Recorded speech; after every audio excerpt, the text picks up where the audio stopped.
बाबा साहब national development के प्रतीक हैं, बाबा साहब उन दबे कुचले लोगों को सम्मान दिलाने के प्रतीक हैं, बाबा साहब एक एजुकेशन के प्रतीक हैं, और बाबा साहब प्रतीक हैं आपके संविधान से, आपके विधान से, जैसे देश चलता है, जैसे संविधान चलता है, जैसे आपकी पूरी न्याय व्यवस्था, पूरा देश का तंत्र चलता है।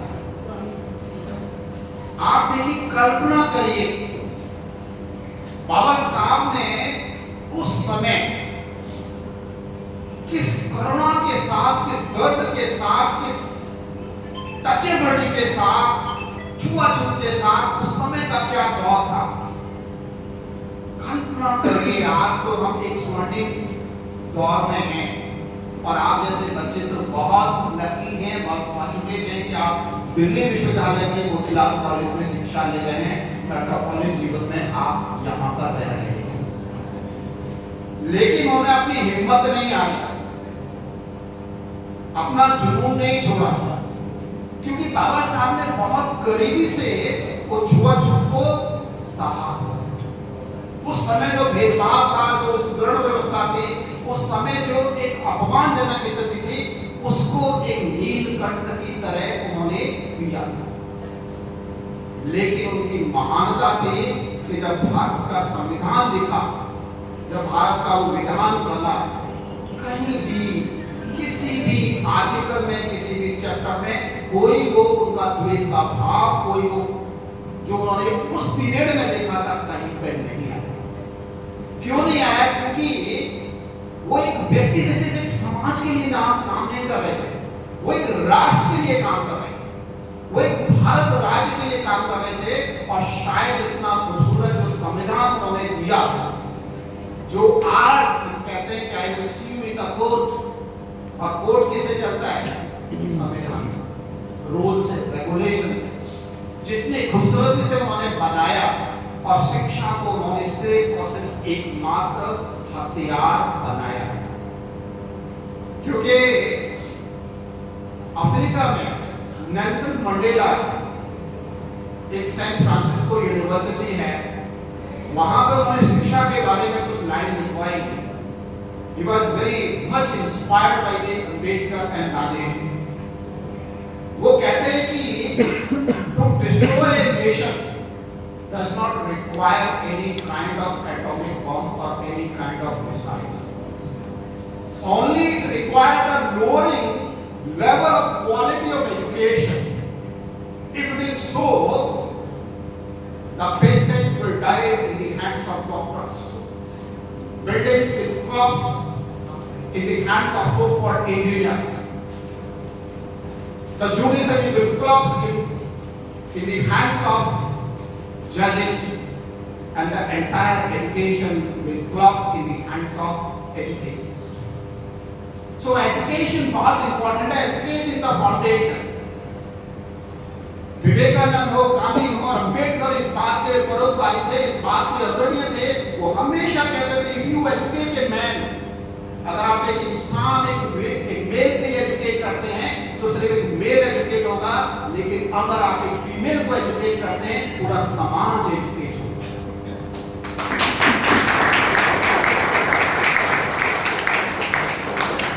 मात्र सिर्फ एक ही ताकत है, मैं हमेशा कहता हूं, ज्ञान किसी के बाप की बापौती नहीं है। अगर ज्ञान के प्रतीक अगर हैं, तो बाबा साहब ने उस विषम परिस्थिति में भी इतने सारे विषयों में ज्ञान अर्जित किया, उच्च डिग्री अर्जित की, चाहे वो आपका लॉ हो, चाहे इकोनॉमिक्स हो, चाहे जर्नलिज्म हो, चाहे सोशियोलॉजी हो, चाहे हिंदी हो, चाहे संस्कृत हो, चाहे मराठी हो। तो आज तो आप इतने रिसोर्सेस होने के बाद भी अगर आप ज्ञान अर्जित नहीं कर पा रहे हैं, तो इसमें आई थिंक बाबा साहब का कोई दोष नहीं है। दोष किसका है? आपकी कमजोर सोच का है। इसलिए सोच मजबूत आप रखें। और बाबा साहब की शायद सोच इतनी मजबूत थी, इतनी स्ट्रांग थी। नहीं तो मैं हमेशा कहता हूं, हर प्लेटफॉर्म से कहता हूं कि विकलांगता शरीर से नहीं होती है, विकलांगता विचारों से होती है, और जिसके विचार कमजोर होते हैं,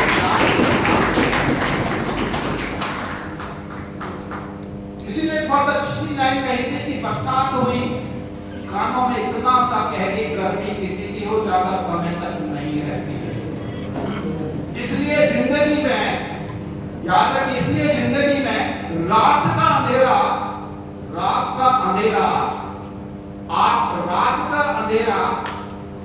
जिंदगी के उजाले से ज्यादा खतरनाक होता है। इसलिए जीवन में चिंता ना करें, चिंतन करें। तो आपको इंक्विजिटिव बनना है, आपको एनालिटिक्स बनना है, आपको ये सोचना है कि मैं अपने समाज के लिए क्या दे पाया हूं। एक सारांश, एक दृष्टांत नजर आता है।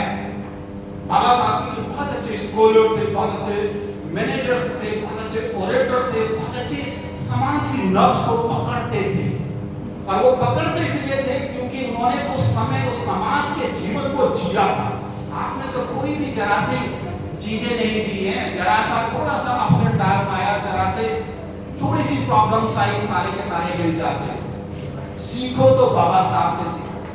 एक बार वो शिकागो एक सम्मेलन में जाते हैं, वहां पर कॉन्फ्रेंस थी और रात को बहुत बड़ा सम्मेलन था, बहुत सारे प्रोग्राम्स उन्होंने किए, कुछ पैनल डिस्कशन किए, कुछ लेक्चर भी दिए। देने के बाद रात के 2 बजे वो देख रहे हैं जिस होटल में रुके हुए थे वहां पे एक कमरे से लाइट आ रही थी। एक दूसरे कंट्री का कोई पार्टिसिपेंट था, तो उसने देखा कि यार सब लोग इतनी आराम से सोए हुए, एक कमरा है जहां से लाइट आ रही है, कौन है बंदा जो जगा हुआ। तो देखा कैरोडोर में बाबा साहब घूम रहे।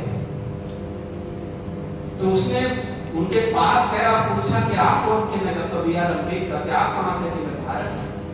कहते सब लोग इतने शांति से एसी चल रहे हैं, गर्मी है, सब लोग सोए हुए हैं, आप अभी जाग रहे हैं।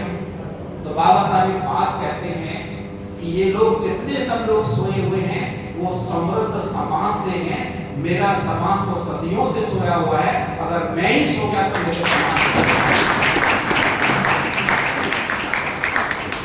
था बाबा साहब।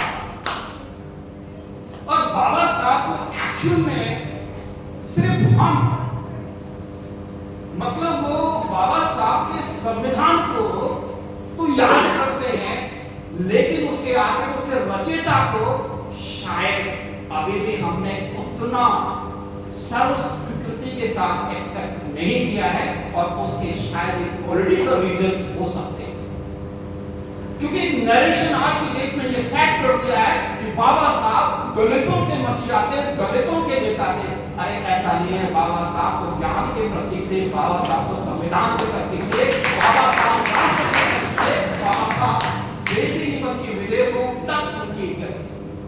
आज भी पूरे इंटरनेशनल अगर सर्वे कराते हैं तो भारत में सिर्फ 3 लोगों को जानते हैं फॉरेनर, 3 लोगों को, और किसी जानता सबको नहीं। कि सबको जब इवैल्यूएट हैं, जब सर्वे आता तो पहले नंबर पर बाबा साहब का नाम आता है, दूसरे पे महात्मा गांधी का नाम आता है, तीसरे पे विवेकानंद का नाम आता है। ये ऐसे ही नहीं कमाएगा।